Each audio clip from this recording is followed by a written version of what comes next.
Баба үні таңбасы қазақ әрпінің негізі. Бауырым, қазақ осы баба үні ілімнен сабақ алып, ұлылығын пайдаланып, таңбаны әріпке айналдырған. Ендігі әңгіме сол жайлы. Қазақтың өз әрпі болған, тасқа жазған, терге түсірген, хабар ошар алысқан, оның негізі баба үні таңбалары болған десең, баба үні қалай қазақ әрпі болады? Мұндай сөзді, осындай дәлелді ешқашан еш жерде естімеппін деп білместігін білдіріп қалатынын қайтесің кейбір білгірдің? Айтсын. Сөз қуып олармен таласып отыра бермей айтпағымды жалғастырайын. Қазақ сөздері 9 ерекше дыбыстардан тұрады. Осы ерекшелік қазақты түрік тілдес халықтардың қатарына жатады деген ұғымды жоққа шығарады. Себебі қазақтың дыбыстық таңбасының кестесі басқа халықтарда жоқ. Ә, ө, о, қ, х, ғ, ың секілді дыбысты белгілейтін әріптерден тұрады. Қазақ дүниетанымы жайлы сөз қозғап, дәлел шақырам десең, осы 9 ерекше дыбысты белгілеуге арналған әріптерді ұмытпау керек. Себебі қазақ даласында табылған кез келген археологиялық артефактылар моңғол, Китай, татар, қалмық, ұйғыр, ойрат, парсы, араб және түрк сөздерінің сарынымен зерттеліп, қазақ сөздері шеткері қалып, көне тарихтың ақ таңдақтарын ашуға көмектесе алатын құрал ретінде пайдаланылмай отыр. Ал қазақ болса, 46 хромосом арқылы таңба түзіп, баба үні деп атап, таңбалардан әріп түзіп, жазу жаза білу өнерін қалыптастырған ұлт болып отыр. Әріп қазақ сөзі, орысшаға вязь деп аударылады. Сөз дыбыстан тұрады. Дыбысты белгілеу әріп. Шежіреге тиесілі бабаларды, елдерді, жүздерді, аруақты белгілеу таңба. Дыбыс тіркеліп, сөз тіркесіп, сөйлем, жеткізуші тіл құралы әріп.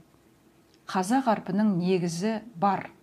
Айтайын, ол ақ клетка, жүз нуклеотид, баба хромосом, ел аминокислота. Орны бар болғандықтан қазақ әріптерінде құдіретті күш бар. Қазақ әрпінің ұлылығы Құдай жаратқан ақтың болмысын таңба арқылы нақтылап, генетикамен табысып, ақиқаттың темір қазығына айналатындығында. Бұл дәлелдің мақсаты қазақты көкке шығарып, басқа халықтарды тұқырту емес, қайта әлемдік ілім мен дін, білім мен ғылымға тиесілі құжаттардың құпиясына араласқанда қазақ әріптерін ешқашан ұмытуға болмайтынын еске салу. Қазақ әріптері.